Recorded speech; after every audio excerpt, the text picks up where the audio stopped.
normally for us here, we take oysters. We normally roast oysters, or we boil them or steam them, but for them, they can take it fresh. That was amazing and strange, really. I think it had to I did not swallow it. I did not swallow it. Wow. Coming to Tijan, that sushi, is it called? Did you get to actually, how was the sushi?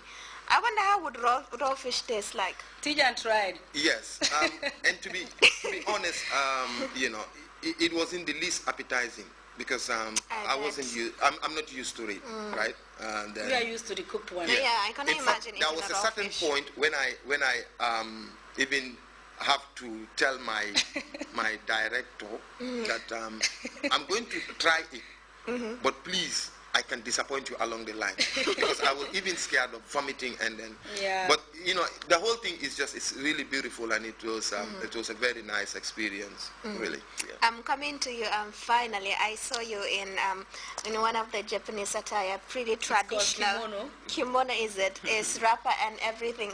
Is it difficult to put on as it looks like? Is it difficult to wear as it look like? I'm sure it's not as convenient as being on a kaftan.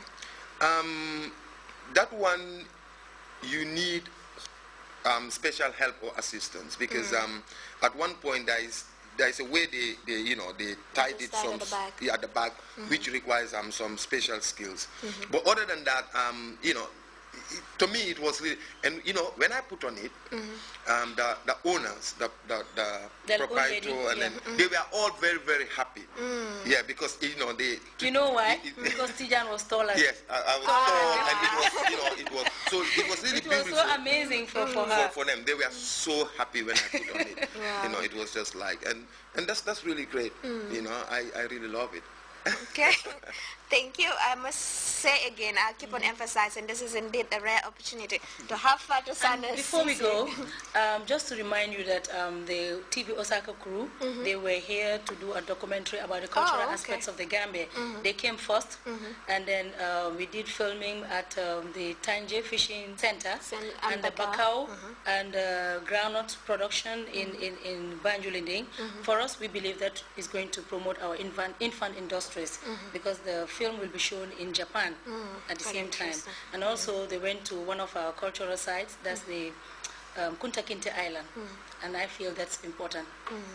To showcase the cultural aspects of the Gambia. Yeah. And another thing is, shortly before I go, is like today, if I have something that I would really want to copy from the Japanese, is their high sense of discipline. Yeah, because that is it's really visible.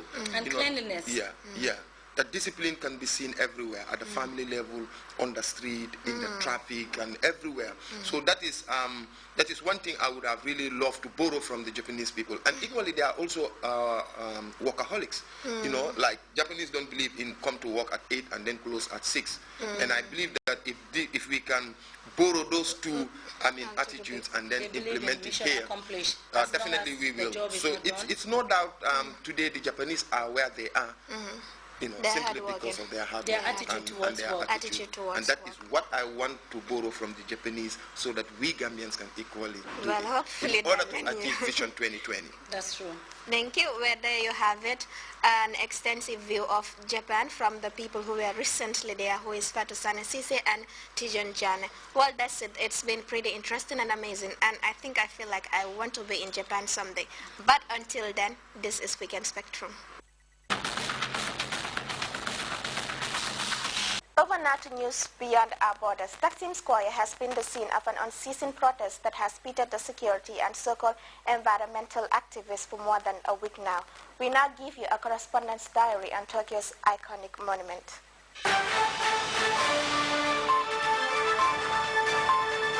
The vista from above tends to give you a radiant landscape, isolated, yet refreshing to watch. Every time the flight hovers, there is every likelihood that the picture will get brighter as you descend. This vast stretch of land is inhabited by millions of people who have little or no idea what is going on through the flight or what we are seeing.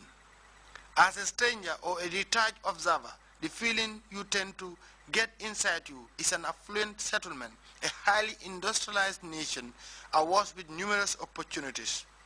The aerial view is getting more and more attractive and inviting Yet the flight is now touching down. Thank God, this was another incident-free flight. Welcome to Istanbul's financial capital of Turkey.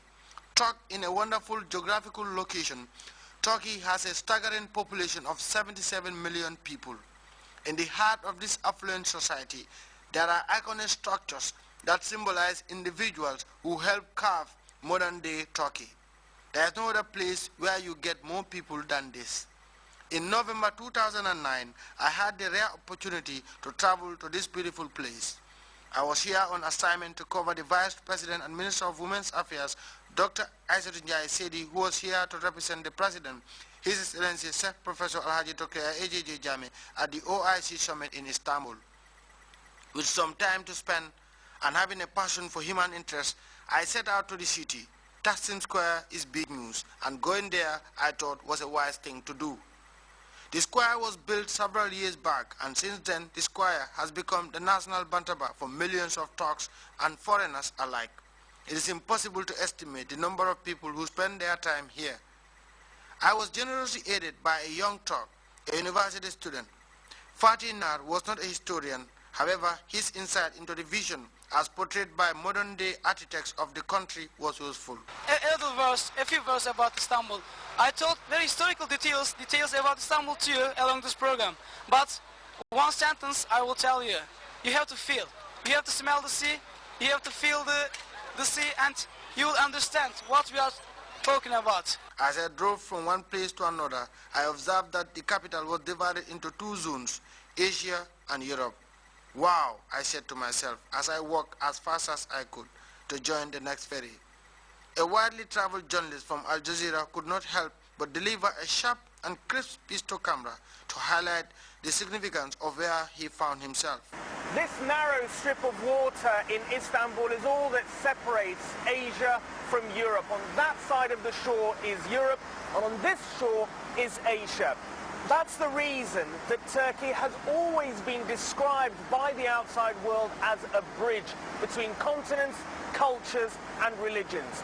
But there's a new drive under the Turkish foreign minister that wants to see Turkey and reveal Turkey not as a crossroads, but as a center in itself, a center of power, a center of influence. I had my own take. In fact, I tried to reach as far as the Asian side of Istanbul. It was a beautiful place.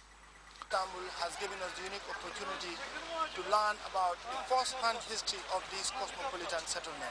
It has also, if anything, given us the unique opportunity to meet the people who matter most. Throughout the year, and after that, nothing significant happened at this square. However, few weeks back, things started to change when authorities at Ankara decided to erect some structures at Taksim Square. The reaction from the ordinary people was spectacular. From a quiet yet lively place, this square was now like a war zone. Day in, day out, people started to storm the place, demanding Ankara back down its plans to restructure Taksim Square. Then the breakthrough, after sustained efforts by so-called environmental activists who met Prime Minister Recep Tayyip Erdogan. Now many are asking questions like whether Taksim Square will ever be the same again. Ibrahim Balde, Weekend Spectrum.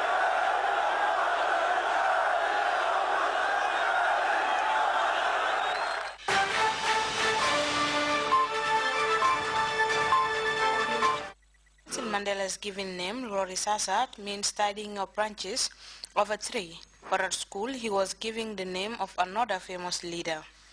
Henceforth, he was known to the world as Nelson Mandela. As the son of a chief, Nelson Mandela had access to the best education available to South Africa at the time.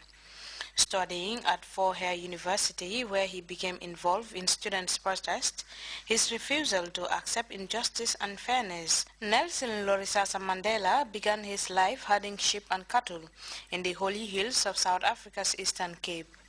In his autobiography, part of which was written secretly while he was in prison, Nelson Lorisasa Mandela began his life herding sheep and cattle in the holy hills of South Africa's Eastern Cape. In his autobiography, part of which was written secretly while he was in prison, Mandela wrote to the world as Nelson Mandela.